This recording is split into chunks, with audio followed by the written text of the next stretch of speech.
बिस्मिल्लाहिर्रहमानिर्रहीम अल्हम्दुलिल्लाहि रब्बिल आलमीन वस्सलातु वस्सलामु अला रसूलिहिल करीम अम्मा बाद औज़ु बिल्लाहि मिनश शैतानिर रजीम बिस्मिल्लाहिर्रहमानिर्रहीम रब्बि इश्रह ली सदरी वयस्सिर ली अमरी वहलुल उक़दतम मिन लिसानी यफ़क़हू क़ौली। अस्सलामु अलैकुम वरहमतुल्लाहि वबरकातुहू। जज़ाकल्लाहु खैर।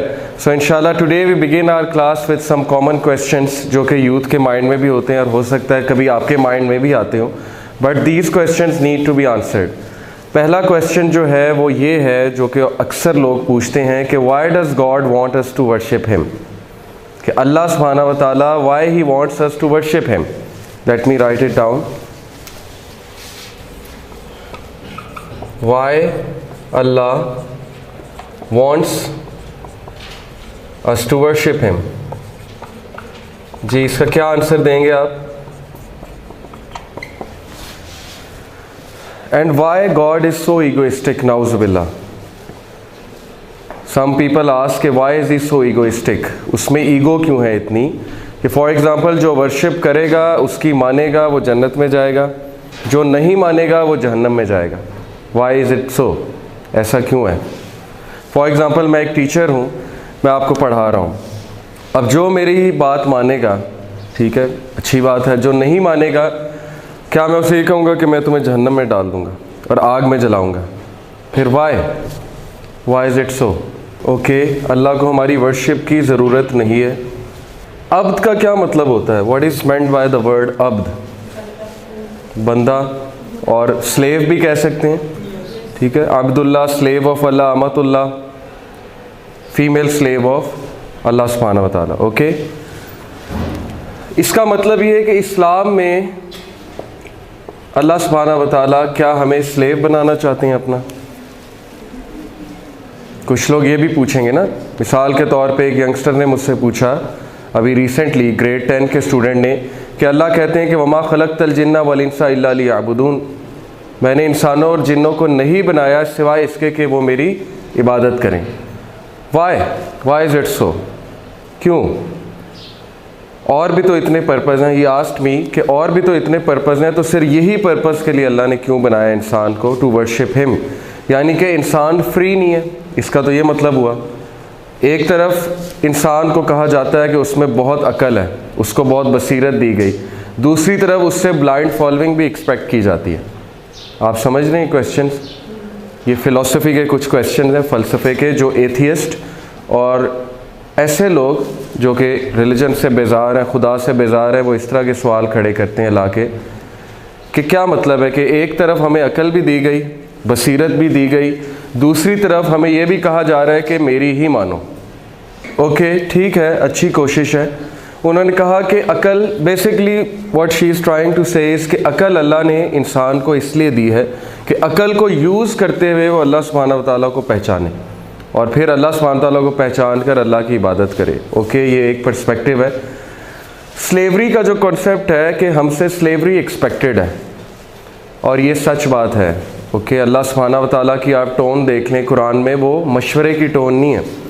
जैसे एक टीचर आता है ना, मशवरा देता है आके कि ऐसे कर लो, ऐसे कर लो, ऐसे कर लो।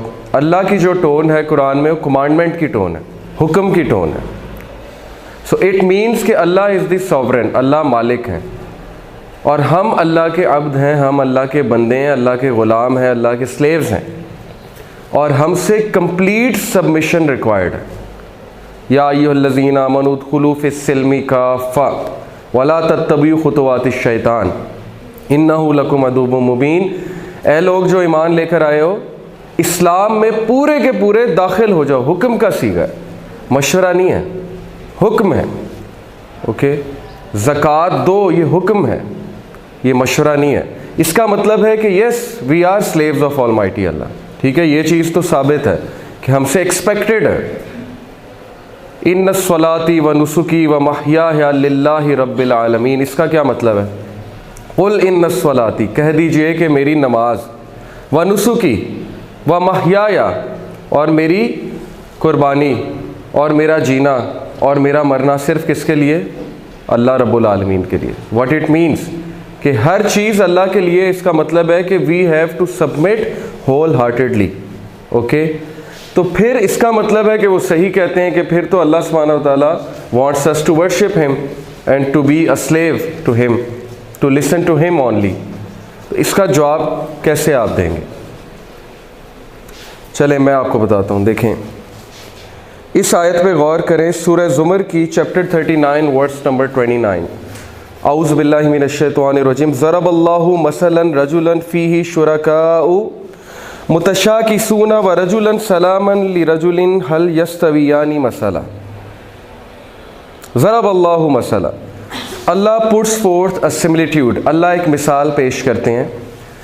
रजुलन फ़ीही शुरकाउ मुतशाकिसून, एक बंदा, a slave man belonging to many partners, एक ऐसा बंदा जिसके बहुत से आका हैं। ओके, व रजुलन सलमन ली रजुलिन हल यस्तवियानी मसला, and a slave man disputing with one another, एक दूसरे से वो झगड़ भी रहे हैं, वो जो आका हैं वो एक दूसरे से झगड़ रहे हैं। And a slave man belonging entirely to one master, और एक ऐसा स्लेव है जो कि बिलोंग करता है सिर्फ एक आका से। ओके, अल्हम्दुलिल्लाह, हल यस्तवियानी मसला, are they equal in comparison, क्या वो दोनों कंपैरिजन में इक्वल हैं? What's the answer? नो। फिर अल्लाह कहते हैं अल्हम्दुलिल्लाह, प्रेज बी टू अल्लाह, बल अक्सरुहुम ला यालमून, all the praises and thanks be to Allah but most of them know not. अब इससे आप क्या समझें, मैं आपको बताता हूँ। देखें, पहली चीज़ ये कि man by nature is a worshipper. History उठा के देख लें, जब इंसान को कुछ ना मिला उसने पत्थर को खुदा बना लिया, ऐसा है कि नहीं है? ओके, हर कंपनी में एक लीडर होता है कि नहीं होता है? यस। अगर उन्हें कोई लीडर ना बने, वो खुद में से कोई लीडर चूज़ कर लेते हैं। हिस्टोरिकली देखा जाए तो man is bound to follow. Okay, एक लीडर होता है, उसको सारे फॉलो करते हैं।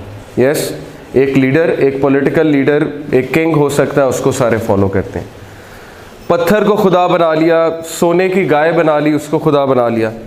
जब कुछ ना मिला, आग को खुदा बना लिया, सूरज को खुदा बना लिया, चांद को खुदा बना लिया। ओके, किसी ने इंसान को खुदा बना लिया।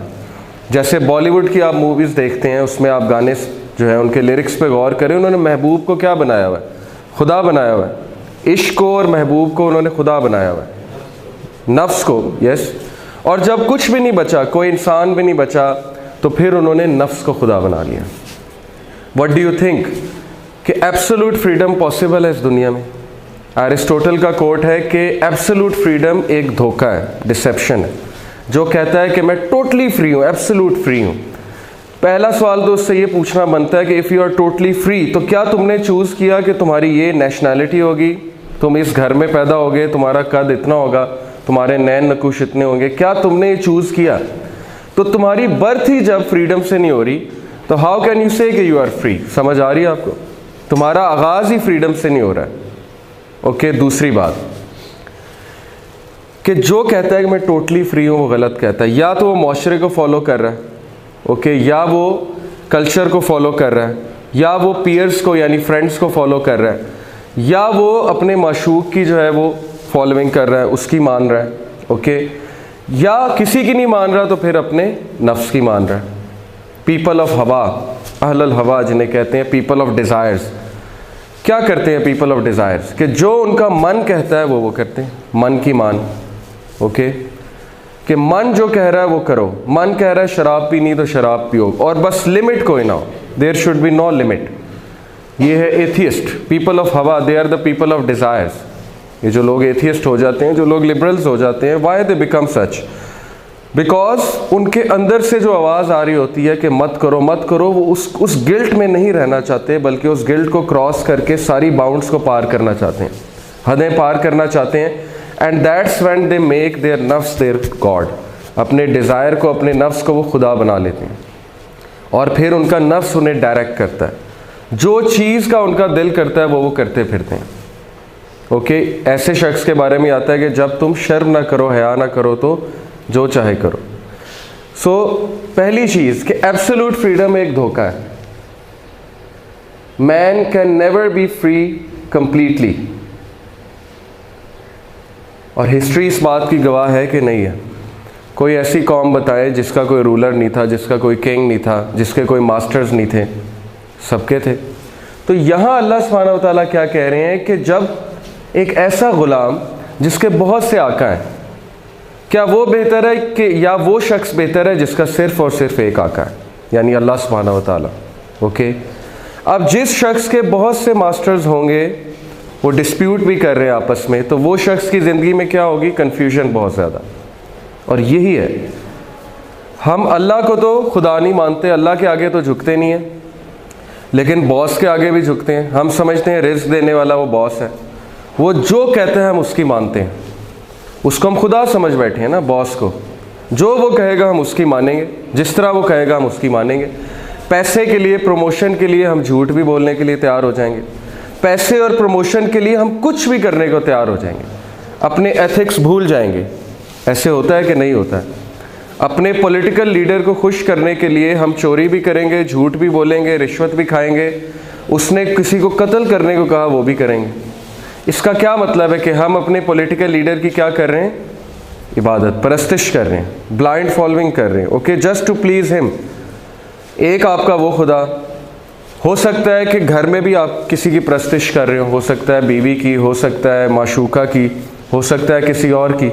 ओके, इसी तरह हो सकता है आप माशरे के ग़ुलाम भी हों, यानी कि you dress the way people want you to see. जैसे वेस्ट में औरत के साथ जो ज़्यादती की गई है कि सख्त सर्दी के मौसम में, मैंने आपको बताया था कि she can't wear a shawl, क्योंकि शॉल जो है वो मॉडेस्टी की निशानी है, और जब वो शॉल पहनेगी ऑब्वियसली तो she may be labelled as religious, she may be labelled as extremist. सख्त सर्दी के मौसम में भी she has to wear a skirt और लेगिंग और something like that. So basically they are worshipping someone. अब जब वो इतने खुदाओं की परस्तिश कर रहे हैं तो ज़िंदगी में डिस्टर्बेंस तो होगी नेचुरली। तो अल्लाह क्या कहते हैं? अल्लाह कहते हैं कि जब तुमने परस्तिश करनी है तो किसकी कर लो? मेरी कर लो। Because you by nature are design to worship me. ये है क्रक्स, और ये ट्रुथ है। इसको एक्सेप्ट करने में कोई हमें झिझक नहीं होनी चाहिए, क्योंकि यही अल्लाह बताते हैं कि बाय नेचर ह्यूमन बीइंग का जो सॉफ्टवेयर है, तुम्हारी जो सोल है, it is design to worship me. अब चूंकि it is design to worship me, इसका ये मतलब तो नहीं ना कि अल्लाह को हमसे वर्शिप चाहिए। आप समझ रहे हैं? एक स्टूडेंट डिज़ाइन हुआ है कि उसने क्लास में ये चीज़ें करनी हैं। अब वो ये तो नहीं कहेगा ना कि टीचर मुझसे ज़बरदस्ती करवाना चाहता है या टीचर ईगोइस्टिक है। Okay, so this is the first thing to understand कि हमारी नेचर में वर्शिप है और हमारी सोल को अल्लाह सुब्हानहू व तआला की वर्शिप की ज़रूरत है। This is the first thing to understand. और इकबाल का शेर भी यहाँ पे आप फिक्स कर सकते हैं कि ये जो एक सजदा जिसे तू गिरा समझता है, 1000 सजदों से देता है आदमी को निजात। कि एक सजदा जिसे तू रिजेक्ट कर रहा है, ये तुझे 1000 सजदों से निजात देगा। ओके, कौन से सजदे? कभी मुआशरे को सजदा कर रहे हो, कभी फ्रेंड्स को सजदा कर रहे हो, कभी पॉलिटिकल लीडर को कर रहे हो, कभी किसी को, तो ये तुम्हें फ्री कर देगा, निजात दे देगा इन सारी चीज़ों से, बातिल खुदाओं से। Okay, that's the first thing to understand. Okay, तो Allah wants us to worship him because worship is in our nature, और अल्लाह की वर्शिप करके ही हम ग्रो करेंगे, अदरवाइज हम ग्रो नहीं करेंगे, because this is how we are created. Okay, फिर हमने सूरह लुकमान में शुरू में ही पढ़ा, वलक़द आतैना लुकमान अल हिकमत अनिश्कुर लिल्लाह। फिर अल्लाह ने अगली बात क्या की? वमन यशकुर फ़इन्नमा यशकुरु लिनफ्सी वमन कफ़र फ़इन्नल्लाह गनियुन हमीद। दिस इज़ द आंसर कि अल्लाह वांट्स यू। लुकमान अलैहिस्सलाम पे अल्लाह ने हिकमत नाजिल की, सेइंग के give thanks to me. Okay, इसका ये मतलब नहीं अल्लाह को चाहिए कि शुक्रिया अदा करो, ये ईगो नहीं है। This is the mechanism. Allah बता रहे हैं कि इस तरह चलो, और जो कोई भी अल्लाह का शुक्र अदा करता है तो वो शुक्र किस लिए अदा करता है? अपने नफ्स के लिए। ओके, तो इस्लाम हमारी बेटरमेंट के लिए, Islam is for our betterment. Okay, और फिर अल्लाह ने कहा वमन कफ़रा फ़इन्नल्लाह गनियुन हमीद, और जो कोई भी अल्लाह का शुक्र अदा नहीं करता, कुफ़र करता है, तो फिर अल्लाह ताला क्या है? गनी है और हमीद। ये है आंसर इस चीज़ का। ओके, इसी तरह अल्लाह सुब्हानहू व तआला ने कहा कि तौहा मा अंज़लना अलैकल कुरआन लितश्का, कि हमने कुरान इसलिए नाजिल नहीं किया कि तुम्हें मुशक्क़त में डालें, तुम्हें डिफ़िकल्टी में डालने के लिए नाजिल नहीं किया, इल्ला तज़किरतन लिमन यख्शा, बल्कि ये तो एक रिमाइंडर है। Okay, it serves as a reminder. ये तो हो गई पहली चीज़। फिर अगर कोई आपसे ये कहे कि अल्लाह ने अकल भी दी है, उसके बावजूद हमसे एक्सपेक्टेड है कि हम जो है वो ब्लाइंड फॉलोइंग करें, और फिर वही भी नाजिल की अल्लाह ने, क्यों?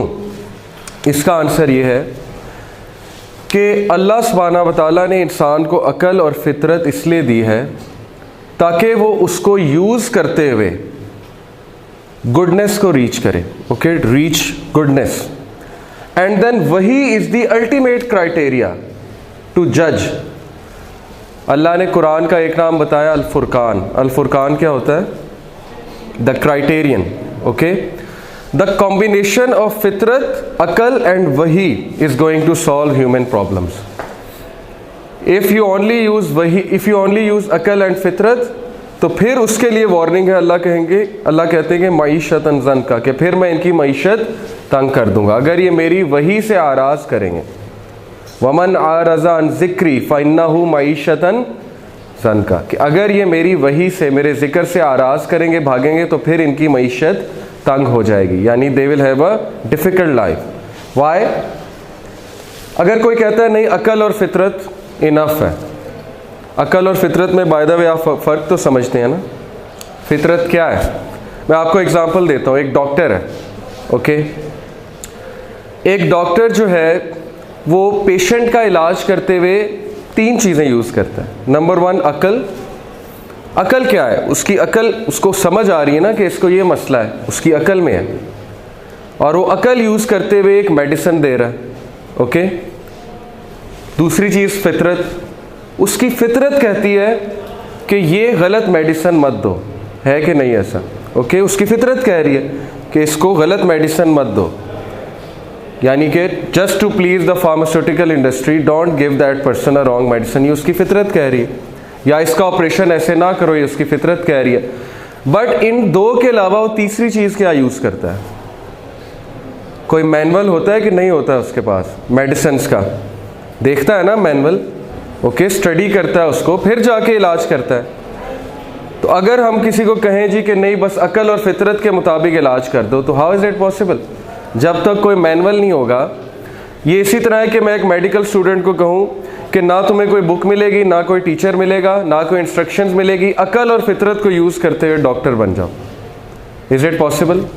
या मैं इंजीनियर को कहूँ कि तुम्हें कोई टीचर नहीं मिलेगा, कोई लैब नहीं मिलेगी, कोई इंस्ट्रक्शंस नहीं मिलेंगी, कोई मैनुअल नहीं मिलेगा, तुम अकल और फितरत को यूज़ करते हुए इंजीनियर बन जाओ।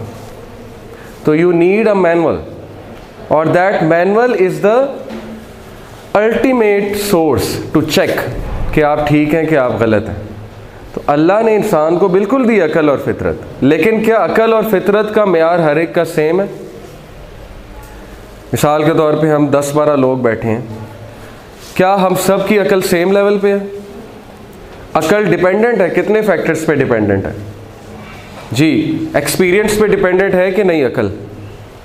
एक 40 साल का बंदा और एक 10 साल का बच्चा, क्या अकल सेम है दोनों की? ओके, एक 40 साल का बंदा और एक 50 साल का बंदा, उम्र में इतना डिफरेंस नहीं है। हो सकता है 40 साल वाले में ज़्यादा अकल हो, है कि नहीं पॉसिबल? क्यों? क्योंकि उसका एक्सपीरियंस ज़्यादा है, उसने ज़्यादा लोगों से इंटरेक्ट किया है, उसने ज़्यादा किताबें पढ़ी हैं। ओके, तो अकल डिपेंडेंट है बहुत से फैक्टर्स पे, एक्सपीरियंस पे, बुक रीडिंग पे, लिटरेचर जो आपने पढ़ा है उस पे, ठीक है, आपकी ग्रूमिंग पे बहुत ज़्यादा मैटर करती है अकल। तो जब अकल कांस्टेंट फैक्टर है ही नहीं, तो अकल कैसे डिसाइड कर सकती है चीज़ों को? इसका ये मतलब नहीं है कि अल्लाह इंसान को ये कह रहे हैं कि तुम में अकल नहीं है इसलिए फॉलो करो। मतलब ये है कि तुम सब की अकल जो है वो डिफरेंट लेवल पे है। तो अगर अकल से चीज़ें सॉल्व होने लगी तो फिर करके देख लो। जितनी ह्यूमन हिस्ट्री में वॉर्स हुई हैं वो किस बेसिस पे हुई हैं? अकल की बेसिस पे। किसी ने कहा कम्युनिज्म ठीक है, किसी ने कहा सेकुलरिज्म ठीक है, किसी ने कहा लिबरलिज्म ठीक है, किसी ने कहा सोशलिज्म ठीक है, किसी ने कहा कैपिटलिज्म ठीक है, किसी ने कहा कि नहीं क्रिश्चियनिटी ठीक है, किसी ने कहा ये ठीक है, किसी ने कहा वो ठीक है। तो जब से दुनिया बनी है ह्यूमन बींग्स तो इख्तलाफ करते आ रहे हैं, और वो इख्तलाफ किस बेसिस पे है? अकल की बेसिस पे। ओके, तो उस इख्तलाफ को ख़त्म करने के लिए किस चीज़ की ज़रूरत है? एक मैनुअल की, एक क्राइटेरियन की, और वो क्राइटेरियन क्या है? वही। Okay, that's the answer of this, कि अल्लाह ने वही एज ए क्राइटेरियन उतारी है कि तुम लोग की अकल है, एक मेरी अकल है, और मैं अल हकीम हूँ, I am the most wise. अब अल हकीम की तरफ से जो नाजिल शुदा एक किताब है, you believe in it, okay, और उसको एज ए क्राइटेरियन तुम यूज़ करो। ये मुझसे सवाल हुआ था कायदे आज़म यूनिवर्सिटी में, वहाँ के स्टूडेंट्स ने क्वेश्चन किया था कि अगर अल्लाह ने इंसान को अकल दी है, फितरत दी है, तो वही की क्या ज़रूरत है? Okay, you should know it कि अकल और फितरत मसख भी हो जाती है। फितरत मसख हो जाती है ना कुछ लोग की, उनको बुराई नहीं लगती, फिर आप उनसे लॉज लिखवाने बैठेंगे तो फिर वो ये भी कह देंगे कि जो है ठीक है, भाई बहन की भी शादी हो सकती है, वो फिर ये लॉ भी बना देंगे क्योंकि उनकी फितरत जो है मस्क हो चुकी है। ऐसे लोग भी मौजूद हैं। Okay, so you have to go back to the criterion. और अल्लाह सुब्हानहू व तआला ने इंसान को बनाया, तमाम लैंग्वेजेस का अल्लाह को पता है, तमाम सोसाइटीज़ का अल्लाह को पता है, तमाम लोग की नेचर का अल्लाह को पता है। सो वाई नॉट बिलीव इन अल्लाह? फिर अल्लाह पे ही बिलीव करना चाहिए। ये 2 सवाल हो गए। तीसरी बात ये कि वाई इज़ गॉड नाउज़ बिल्लाह egoistic? Why he wants to punish people? He should simply say कि ठीक है, जिसने इबादत करनी है करे, जिसने नहीं करनी ना करे। Why punish? एक तो जज़ा के लिए और दराजात के लिए, ठीक है, ये बात हो गई। तो एथियस्ट तो आगे से कहेगा कि नहीं, who is he to decide कि दराजात क्या होनी चाहिए? वो तो गॉड पे बिलीव ही नहीं करता। So why will he listen to this answer, जज़ा और दराजात वगैरह? ओके, देखें ये जो ऊपर मैंने वर्ड लिखा है डेटरेंस का, डेटरेंस समझते हैं? किसी को डेटर करने के लिए, किसी को एक चीज़ से दूर करने के लिए। जैसे पाकिस्तान के पास न्यूक्लियर पावर है, एटम बॉम्ब है, it is just to deter what? Its enemies such as India. It is mainly to deter its enemies. Okay, अब मिसाल के तौर पे मैं आपको एक एग्जांपल देता हूँ कि एक न्यूक्लियर फैसिलिटी है। न्यूक्लियर फैसिलिटी में आपको पता है कि रेडियो एक्टिव मटीरियल्स होते हैं। एक न्यूक्लियर फैसिलिटी है, वहाँ पे एक लैब है, रेडियो एक्टिव मटीरियल्स हैं वहाँ पे। उस लैब में रेडियो एक्टिव मटीरियल्स आपको पता है हेल्थ के लिए बहुत डैमेजिंग होते हैं। क्यों होते हैं डैमेजिंग? उसमें से रेडिएशंस निकलती हैं, gamma radiation, okay, alpha, gamma, but the most dangerous is the gamma radiation. Gamma radiation cancer cause कर सकती है, सेल्स को डैमेज करती है। ओके, अब उस न्यूक्लियर फैसिलिटी में इंस्ट्रक्शंस ये दी गई हैं कि आपने ये रेडियो एक्टिव लैब के करीब नहीं जाना। ओके, ये क्लियर इंस्ट्रक्शंस हैं कि आपने इसके करीब नहीं जाना। अब कुछ लोग कहते हैं कि नहीं मैं तो जाऊंगा, ठीक है, उनको बात समझ ही नहीं लग रही, उनको नॉलेज ही नहीं है। एक अनपढ़ आदमी को नॉलेज ही नहीं है कि रेडियो एक्टिव मटीरियल जो है इट कैन बी हार्मफुल, वो कहता है कि मैं तो जाऊंगा। अब वहाँ का जो CEO है उस न्यूक्लियर फैसिलिटी का, वो क्या कहेगा? उसे कहेगा ठीक है, कोई बात नहीं, जिसने जाना है वो जाए, जिसने नहीं जाना वो ना जाए, मैंने तो एक इंस्ट्रक्शन दे दी, बात ख़त्म। अगर तो वो मोहब्बत करता है अपने सारे एम्प्लॉयज़ से, तो वो उन्हें इस लैब के करीब जाने से रोकने के लिए पनिश भी करेगा कि नहीं करेगा? समझ आ रही है आपको? करेगा ना, पनिश, डेटर करेगा उन्हें कि नहीं करेगा? एक छोटा सा बच्चा है, उसको नहीं समझ कि आगे गड़ा है, आप उसे गड़े तक जाने के लिए पनिश कर सकते हैं कि नहीं कर सकते हैं?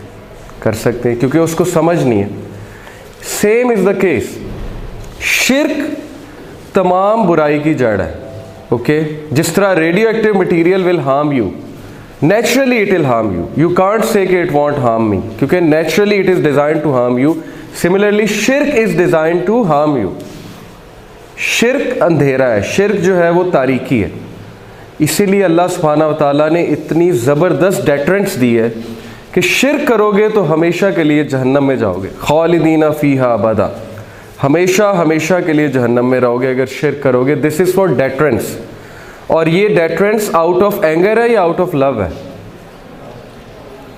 वो जो न्यूक्लियर फैसिलिटी के करीब आप लोग को रोक रहे हैं और उसके लिए उन्हें डेटर कर रहे हैं कि जो जाएगा उसको हमेशा के लिए मैं निकाल दूंगा, ये डेटरेंट्स आउट ऑफ लव है या आउट ऑफ एंगर है? Out of love, out of care. क्योंकि आपको पता है कुछ लोग ने जाना ही जाना है जब तक उन्हें पनिश नहीं किया जाएगा। तो ये अल्लाह की तरफ से आउट ऑफ लव डेटरेंट्स है। इसीलिए अल्लाह सूरह रहमान में जहन्नम का तज़किरा करते हैं और कहते हैं कि फ़बी अय्यी आलाइ रब्बिकुमा तुकज़्ज़िबान, तुम अपने रब की कौन कौन सी नेमतों को झुटलाओगे। क्या जहन्नम नेमत है? फिर अल्लाह सुब्हानहू व तआला क्यों कह रहे हैं कि तुम अपने रब की कौन कौन सी नेमतों को झुटलाओगे? क्योंकि जहन्नम का बता देना ये भी तुम्हारे लिए क्या है, बहुत बड़ी नेमत है। ओके, तो अल्लाह सुब्हानहू व तआला नाउज़ बिल्लाह इज़ नॉट ईगोइस्टिक। वो जो न्यूक्लियर फैसिलिटी का बॉस है, क्या वो ईगोइस्टिक है इसलिए वो डेटर कर रहा है, इसलिए वो पनिश कर रहा है लोगों को? वो तो मोस्ट लविंग है। तो अल्लाह सुब्हानहू व तआला इज़ द मोस्ट लविंग। इंसानों से मोहब्बत करते हैं अल्लाह सुब्हानहू व तआला। बाद में पनिश बिल्कुल करेंगे, क्योंकि अल्लाह सुब्हानहू व तआला ने एक बात की है। तो अल्लाह इन्नल्लाह ला तुखलिफुल मियाद, अल्लाह अपने प्रॉमिस से नहीं फिरते। अल्लाह ताला देखें, इसको आप इस तरह समझें कि एक है अल्लाह की विल और एक है अल्लाह की विश। ये अकीदे का मसला है। The will of Allah is related to the justice, ये कॉन्सेप्ट ऑफ जस्टिस है, और wish of Allah is related to the mercy of almighty Allah. Allah wishes कि every one goes where paradise, ये विश आउट ऑफ क्या है, mercy. But he has willed कि जो तंग करेगा लोग को, जो फिसाद बर्पा करेगा, ही हैज़ विल्ड कि वो कहाँ जाएगा, जहन्नम में। और ये विल आउट ऑफ जस्टिस है। अलैहिस्सल्लाहु बिअहकमिल हाकिमीन, क्या अल्लाह तमाम हाकिमों में से सबसे बड़ा हाकिम नहीं है? जब एक छोटे से छोटा हाकिम जस्टिस करता है और वही सज़ा जज़ा, ये जो आपने दराजात और सज़ा जज़ा की बात की, क्या वो इंसानों में ही दराजात नहीं रखे होते कि इसका ये दर्जा है, इसका ये दर्जा है, इसका ये दर्जा है, और जो कुछ नहीं करेगा उसको जेल में डाला जाएगा? तो out of justice he will do it, definitely he will do it. मैं आपको एग्जांपल देता हूँ अदल की। देखिए, इंसाफ और अदल में क्या फ़र्क है? बेसिकली अदल इज़ द एब्सोल्यूट जस्टिस। दुनिया में अदल पॉसिबल नहीं है, एब्सोल्यूट जस्टिस पॉसिबल नहीं है। कैसे? हिटलर ने 6 मिलियन ज्यूज़ को मारा, उसको आप एक बार मार सकते हैं, ओके? 6 मिलियन टाइम्स तो नहीं मार सकते ना। तो फिर 6 मिलियन लोग का कैसे आप इंसाफ दे रहे हैं? उसको एक बार मार सकते हैं आप, दैट्स इट। उम्र कैद भी दे दें, उसको क्या फ़र्क पड़ता है, ओके? फिर जिन लोगों को उसने मारा उनकी फैमिलीज़ ने सफ़र किया, उनको साइकोलॉजिकल डिस्ट्रेस हुआ, आगे से किसी और को हुआ, यानी उससे पूरी हिस्ट्री को इम्पैक्ट पड़ा, उसका अदल कौन देगा? सो अल्लाह नोज़ किसको कितना पनिश करना है, okay? This is the job of almighty Allah. We are no one to decide. Allah किसको माफ़ कर दे, किसको जहन्नम में डाल दे, अल्लाह ने जहन्नम किन लोग के लिए बनाई हुई है, अल्लाह को पता है। और उसकी डेटरेंस इतनी स्ट्रॉन्ग इसलिए क्योंकि शिर्क is the root cause of all evil. Allah ने इतना एक्सट्रीम अंदाज में मना किया है, इतना एक्सट्रीम अंदाज में अल्लाह सुब्हानहू व तआला ने उसकी डेटरेंस दी है कि अगला 1000 बार क्या, लाख बार सोचेगा शिर्क करते हुए। अब ये हमारी मिस्टेक है मुसलमानों की कि जो लोग शिर्क करने हैं, हम उन्हें जाके वो डेटरेंस बता नहीं रहे। ये हमारी मिस्टेक है, ओके? तो इससे हमसे सवाल होगा। मिसाल के तौर पे आपके घर में there is a Christian servant maid, और आपने उसे कभी कुछ नहीं बताया, हो सकता है आपसे सवाल हो जाए, हो सकता है, ओके? आपसे क्वेश्चन हो जाए कि वो आपके सामने था या सामने थी और आपने कभी कुछ नहीं बताया, हो सकता है आपसे सवाल हो जाए, ओके? हर एक की सकत नहीं होती कि वो बात कर सके, मैंने इसीलिए कहा हो सकता है कि आपसे सवाल हो जाए। अल्लाह को पता है कि आप में सकत नहीं है, ठीक है, आप में झिझक है, बट किसी ना किसी तरह कोई लिटरेचर दे सकता है, बंदा कुछ कर सकता है, एक आदि कोई बात कर सकता है, लिटरेचर दे दें, ठीक है? ईद आई है, ईद के मौके पे कुछ ऐसा लिटरेचर दे दें उन्हें कि हमारी ईद आई है तो हम ये चीज़ देते हैं ईद पे, तो लिटरेचर पढ़ सकते हैं तो पढ़ लें। एनीवे, अब हम आते हैं सूरह कहफ की तरफ। डिस्कशन हो गई हमारी, लेट्स कम टू सूरह कहफ। सूरह कहफ जो मैंने आपको पहली सूरह पढ़ाई, सूरह लुकमान। सूरह Luqman was about personality development, okay? कल हमने सारा डिस्कस किया कि हाउ पर्सनैलिटी इज़ डेवलप्ड, ठीक है? पर्सनैलिटी कैसे बनती है? नंबर 1 तौहीद, नंबर 2 फ़िक्र आखरा, नंबर 3 सलाह, number 4 gratitude, good, number 5 humility, के नंबर 6 मॉडरेशन। ये 6 पिलर्स ऑफ पर्सनैलिटी हैं, जो सूरह लुकमान में बताए गए। ओके, तौहीद कैसे पर्सनैलिटी बनाती है हमने बहुत डिटेल में पढ़ा, फ़िक्र आखिरा कैसी पर्सनैलिटी बनाती है हमने पढ़ा। तो जब ऐसी पर्सनैलिटी बन जाएगी तो माशरे में चेंज आएगी बहुत ज़्यादा। ओके, अब सूरह कहफ मैं आपको इसलिए पढ़ाने लगा हूँ कि आप लोग को पता लग गया अच्छी पर्सनैलिटी क्या होती है। अब है फितने का दौर, this is an age of फितना। ये जिस एज में हम रह रहे हैं, मुझे वो हदीस याद आती है कि रसूलुल्लाह सल्लल्लाहु अलैहि वसल्लम ने फरमाया कि एक दौर आएगा कि इतने फितने होंगे जैसे बारिश के कतरे होते हैं। बारिश के कतरों की तरह फितने जो हैं वो बरसेंगे। और एग्जैक्ट मेरे नज़दीक आजकल ऐसा है, आप कहीं चले जाएं, एवरीथिंग लीड्स टू सिन। आप टीवी देखें, उसमें जो कुछ भी दिखाया जा रहा है it will lead you to sin ultimately. आप बिलबोर्ड्स देख लें, they are leading to sin. आप शॉपिंग मॉल्स चले जाएं, they are leading to sin. यानी एक ऐसी सिविलाइजेशन हम पे मुसल्लत कर दी गई है कि हर everything leads to sin.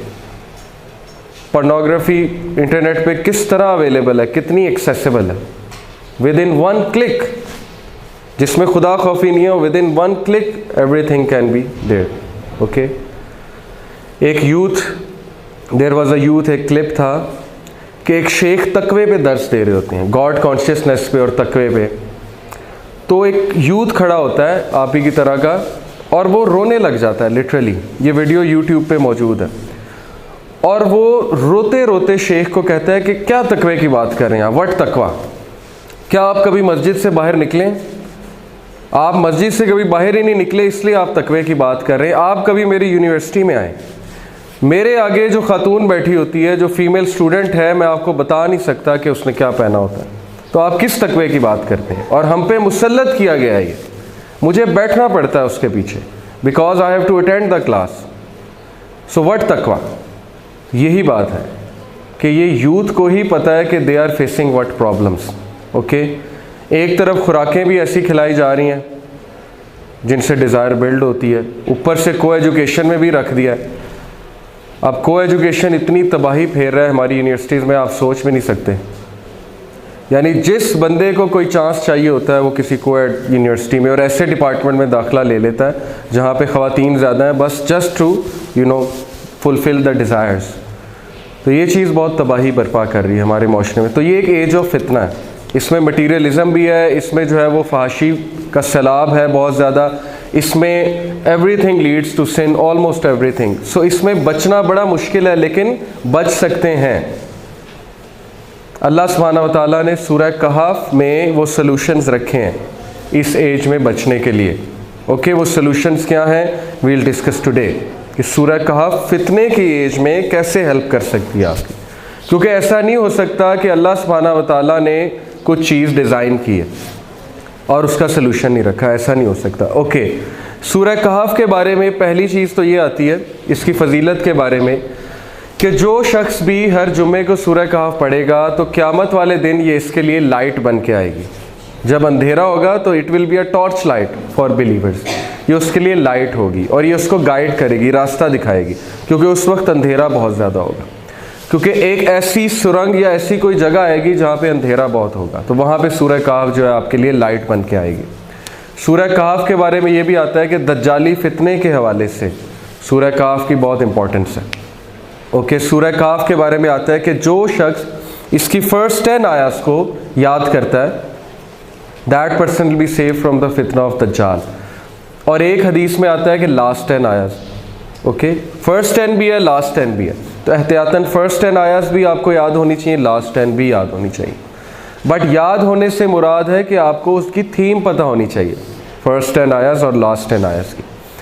But मैं इसको इस तरह देखता हूँ कि हम पूरी सूरह कहफ को स्टडी करते हैं, उसकी थीम सामने रखते हैं और फिर हम देखते हैं कि एज ऑफ फितना और दज्जाली फितने से कैसे बचा सकती है सूरह। इससे पहले आपको ये पता होना चाहिए कि दज्जाल जब आएगा तो वो 4 ट्रायल्स लेगा, 4 ट्रायल्स ऑफ द दज्जाल। नंबर 1, ट्रायल ऑफ रिलीजन,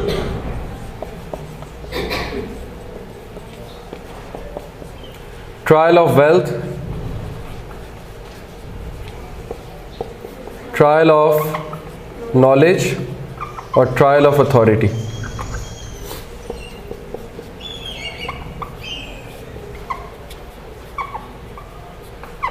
अहदीस से जो बात पता लगती है वो ये है कि दज्जाल इंसान के दीन का टेस्ट लेगा बहुत ज़बरदस्त तरीके से, यानी झंझोड़ देगा एक शख्स को। जब वो आएगा सबसे पहले वो कहेगा मैं मसीहा हूँ, ओके, डैट आई एम ईसा, मसीहा हूँ मैं। उसके बाद वो क्लेम करेगा आई एम गॉड।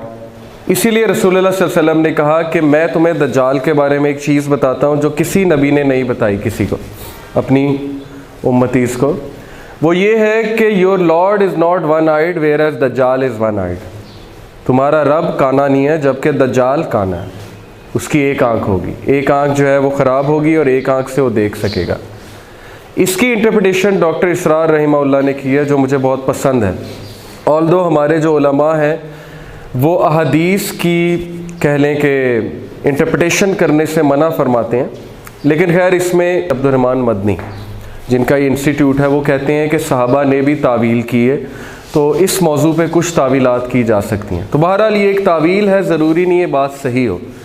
दज्जाल की वन आई का मतलब जो उन्होंने बताया वो ये है, और ये मैं कह रहा हूँ कि ज़रूरी नहीं है, ये तावील है, okay, it's just an interpretation, a perspective, कि अल्लाह ने इंसान को दो आंखें दी हैं, एक स्पिरिचुअल एक मटीरियल। जब उसकी एक आंख बंद हो जाएगी स्पिरिचुअल और सिर्फ मटीरियल खुली रहेगी तो फिर उसे सिर्फ मादा नज़र आएगा, मटीरियलिज्म नज़र आएगा। फिर ना उसे आखिरत नज़र आएगी, ना उसे गॉड नज़र आएगा, ना उसे सोल नज़र आएगी, ओके।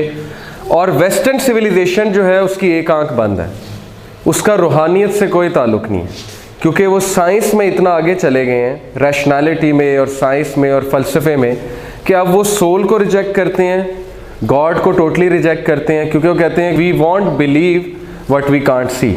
अगर हम गॉड को देख नहीं सकते how can we believe there is a God. रूह किसने देखी है?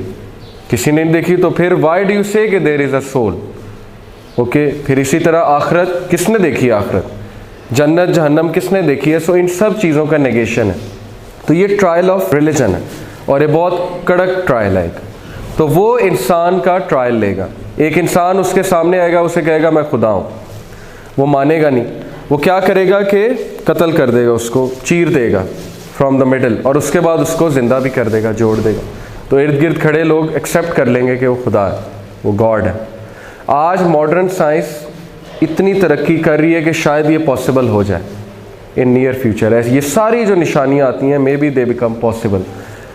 ट्रायल ऑफ वेल्थ, उसके हाथ में बहुत सी रिसोर्सेज होंगी। रसूलुल्लाह सल्लल्लाहु अलैहि वसल्लम ने फरमाया कि दज्जाल will have something with him like जन्ना and something with him like जहन्नम, but I warn you his जन्ना इज़ द जहन्नम। एक मोमिन जो है वो उसकी जहन्नम में छलांग लगा देगा। वो कहेगा जन्नत चाहिए कि जहन्नम चाहिए, वो कहेगा जहन्नम।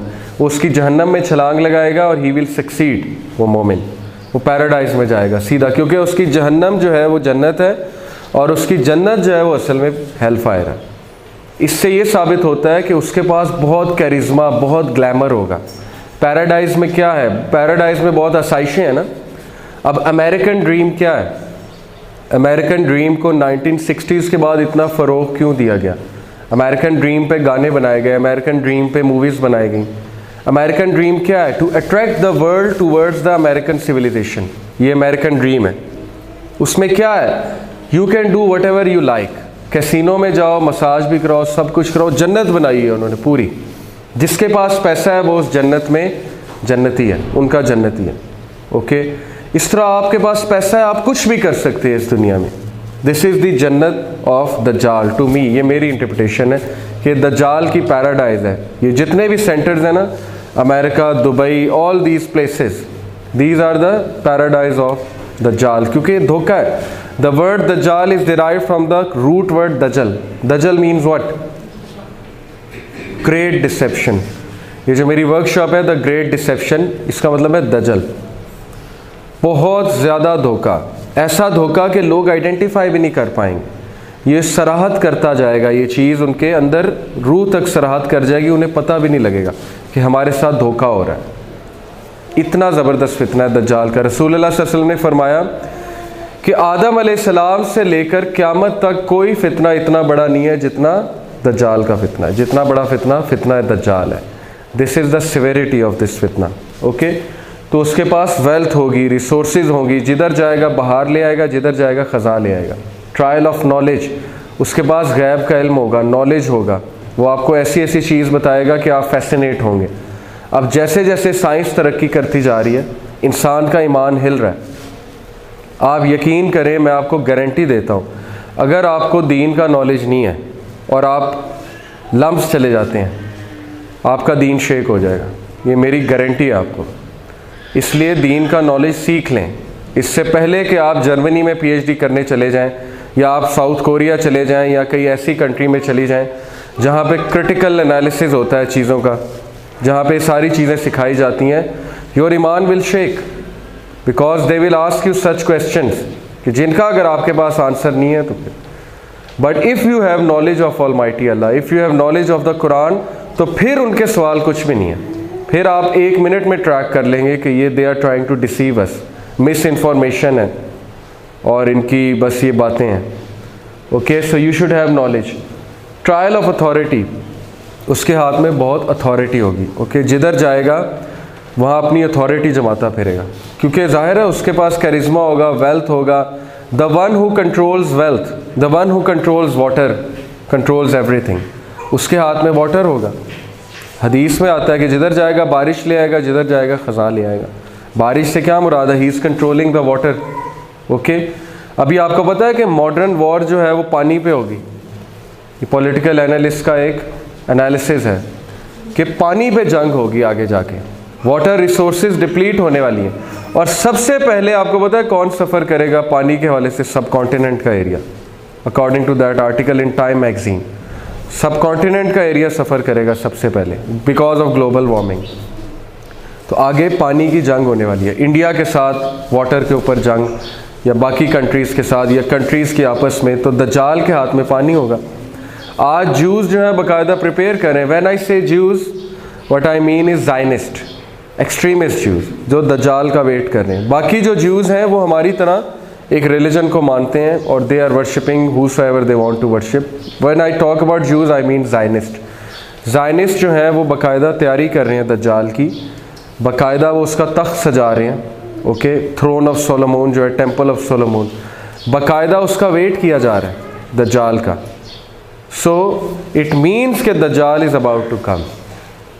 और ज्यूज़, ये जो ज़ायनिस्ट हैं, आहिस्ता आहिस्ता बैंकिंग पे भी काबू हो रहे हैं, आहिस्ता आहिस्ता ये वाटर रिसोर्सेज को भी अपने हाथ में ले रहे हैं, आहिस्ता आहिस्ता ये जो है जितनी भी फूड इंडस्ट्रीज़ हैं इनके हाथ में। एक डॉक्यूमेंट्री है फूड इंक, INC, वो आप देखें, उसमें पता लगता है कि जितना भी आर्टिफिशियल फूड है, ये जो डब्बे का खाना, हमें डब्बे का कॉर्न हो गया, या ये मुर्गी हो गई ब्रॉयलर, या ये बफलो का मीट हो गया, ये सारी चीज़ें जो हैं ये प्रोसेस्ड होती हैं। और प्रोसेस चीज़ जो होती है उसमें वो नेचुरल इंग्रेडिएंट्स नहीं होते जिससे इंसान की नशोनुमा हो। उस डॉक्यूमेंट्री का ये खुलासा है। अब जब सब कुछ इनके हाथ में है, तो जैसे ही इन्होंने वो चीज़ रोक दी तो दुनिया में क्या होगी? किल्लत होगी इस चीज़ की। ओके, और उस वजह से लोग फिर उन पर डिपेंडेंट हो जाएंगे मोस्ट डेफिनेटली। और इसी तरह वो लोग को डिपेंडेंट कर रहे हैं अपने ऊपर। तो दज्जाल पे लोग बहुत डिपेंडेंट होंगे। एक यूथ ने किसी शेख से पूछा कि हाउ इज़ इट पॉसिबल, दज्जाल के माथे पे तो कफर काफिर लिखा होगा, तो आप कह रहे हैं कि हम उसे पहचान नहीं सकेंगे, हाउ इज़ इट पॉसिबल? तो उन्होंने कहा कि देखो, जो लोग सिगरेट पीते हैं, क्या सिगरेट के डब्बे पे नहीं लिखा होता कि तंबाकू नोशी सेहत के लिए मुज़र है, फिर भी पीते हैं? हालांकि कैंसर की पिक्चर भी बनी होती है, लंग कैंसर की, वो फिर भी पीते हैं। Why? Because they are addicted. दज्जाली सिविलाइजेशन पे भी लोग इतना डिपेंडेंट हो जाएंगे, इतना एडिक्टेड हो जाएंगे कि उनके लिए छोड़ना विल बी एक्सट्रीमली डिफ़िकल्ट। आज अगर इंटरनेट बंद हो जाए तो अमेरिका में पैनिक मच जाएगा। अगर अमेरिका में एक दिन के लिए लाइट चली जाए तो इट्स ओवर। ओके, तो this is the dependence on machines. जितना मशीनी लाइफ पे हम डिपेंडेंट होते जाएंगे उतना हमारे लिए मसला है। ओके, सो ये है बेसिकली एक इंट्रोडक्शन दज्जाल का, और इंशाल्लाह इसको मद्देनज़र रखते हैं हम सूरह काफ स्टडी करेंगे। इंशाल्लाह हम डिटेल में पढ़ेंगे सूरह काफ, एक एक वर्ड्स का तर्जमा देखेंगे। क्विकली मैं आपको ये बताता हूँ कि पहला जो सलूशन है सूरह काफ में, to be safe in an age of फितना, that is to recognise true god. असहाबे काफ की क्या ख़ास बात थी? हु वर असहाबे काफ बाय द वे? असहाबे काफ कौन थे जी? आपको पता है? 7 नौजवान थे, इन्नहुम फित्यतुन आमनु बिरब्बिहिम हुदा, देवर यूथ, फितिया का मतलब है यूथ, देवर ट्रूली देवर यूथ, यंग लोग थे। 7 लोग थे, 8वां उनका कुत्ता था। उन्होंने गार में जाके पनाह ली और इन 7 लोगों ने बातिल खुदा को पहचाना। रोमन किंग के सामने ऐलान किया कि तुम बातिल खुदा हो, हम तुम्हारा इनकार करते हैं और हम सिर्फ उस रब की इबादत करते हैं जिसने आसमान और ज़मीन को बनाया। तो पहला सलूशन ये मिला कि अगर आपने एज ऑफ फितना में बचना है तो आपको क्या होना चाहिए? नॉलेज। किस चीज़ का नॉलेज? सही खुदा का। ऐसे ही है ना, वरना तो आप इम्प्रेस हो जाएंगे बाकी चीज़ों से। और यही होता है कि लोग पीएचडी करने जाते हैं, इस्लाम का उन्होंने कभी कुछ नहीं पढ़ा होता, अल्लाह का उन्हें कोई नॉलेज नहीं होता, लेकिन जब वो पीएचडी करने जाते हैं तो बाकी चीज़ों को स्टडी करते हैं, फ़िलासफ़ी को, साइकोलॉजी को, सोशियोलॉजी को, एथिज़म को, तो वो इम्प्रेस हो जाते हैं। लेकिन अगर आपको अल्लाह का पता है, आप उन चीज़ों से इम्प्रेस नहीं होंगे, आपका अकीदा बहुत स्ट्रॉन्ग होगा। ओके, तो पहला सलूशन है नॉलेज, इसलिए हम ये क्लासेस अरेंज करें कि आपको इल्म आ जाए। ओके, दूसरा सलूशन एज ऑफ फितना में बचने के लिए, टू स्टिक टुगेदर, आपस में रहो। कौन लोग आपस में रहें? असहाबे काफ कौन थे? सारे के सारे एक आइडियोलॉजी के थे ना, एक माइंडसेट के थे। दूसरा सलूशन है अच्छी कंपनी। अगर आपने एज ऑफ फितना में बचना है तो अच्छी कंपनी में रहो, अच्छे दोस्त बनाओ, लाइक माइंडेड दोस्त बनाओ। उनके साथ मत रहो जो आपको फितने की तरफ ले जाते हैं, क्योंकि अच्छे दोस्त की मिसाल ऐसे है, रसूलुल्लाह सल्लल्लाहु अलैहि वसल्लम ने फरमाया कि जैसे एक शख्स ने खुशबू लगाई होती है, तो खुशबू अगर आप उसके साथ बैठते हो तो आप में से भी खुशबू आने लगती है, यानी आप उसकी अच्छी आदत को पिक करते हो। और बुरे दोस्त की मिसाल ऐसे है जैसे कि गोल्ड स्मिथ तलवार जो है ना बना रहा होता है और कोल पड़ा होता है, और जब आप उसके पास बैठते हो तो चले अगर आपके कपड़े नहीं जलते उस चिंगारी की वजह से, जैसे वेल्डिंग वाला वेल्डिंग कर रहा है, आप करीब जाएंगे तो चिंगारी की वजह से कपड़े जल सकते हैं। अगर कपड़े नहीं जल रहे उस चिंगारी की वजह से तो आप में से बदबू तो आने लगेगी ना कोल की। ये है बुरे दोस्त की मिसाल कि आप उसकी बुरी चीज़ें पिक कर लेंगे, okay, in a passive way, not in active way. तो दूसरा सोल्यूशन है अच्छी कंपनी। आप तब तक नहीं बच सकते जब तक आप अच्छे लोगों में जुड़े हुए नहीं हैं। ओके, मैं 6-7 साल हो गए अल्हम्दुलिल्लाह जब से दीन की तरफ आए हैं, थोड़ी समझ आई है। Old company has been replaced by new company, और वो न्यू कंपनी कौन है? दीनदार लोग। अब मैं चूँकि दीनदार लोगों में हूँ, मुझे तो लगता ही नहीं कि दुनिया में बुराई एग्जिस्ट करती है। ओके, कुछ लोग को लगता है कि दुनिया बहुत बुरी है, दुनिया ख़त्म हो रही है। क्यों लगता है? क्योंकि वो किन लोग में है? बुरे लोग में। कुछ लोग को लगता है कि अच्छाई एग्जिस्ट ही नहीं करती, अच्छे लोग हैं ही नहीं। उन्हें ऐसा क्यों लगता है? क्योंकि वो किन लोग में है? जो अच्छे नहीं हैं। जिन लोग में आप होगे वही आपकी हालत होगी, जहनी कंडीशन होगी। मुझे तो उम्मीद भी बहुत नज़र आती है, मुझे तो अच्छे लोग भी बहुत नज़र आते हैं। मैंने तो ऐसे ऐसे लोग देखे हैं जो अपनी अना को, अपने गुस्से को 1 मिनट के लिए जो है वो पीछे कर देते हैं जब उन्हें हदीस सुनाई जाए। मैंने ऐसे लोग देखे हैं जो किसी के साथ ज़्यादती नहीं करते, ओके, जो कमिटमेंट्स निभाने वाले हैं, जो वादे को पूरा करने वाले हैं, जो एक दूसरे का ख्याल रखने वाले हैं। Why? Because I am in good company. आप लोग ने भी गुड कंपनी में रहना अगर दज्जाली फितने से बचना है। ओके, और सबसे पहले आपने अपने घर की कंपनी को चेंज करना है, ठीक है। अगला सलूशन, मटीरियलिज़म का रद्द।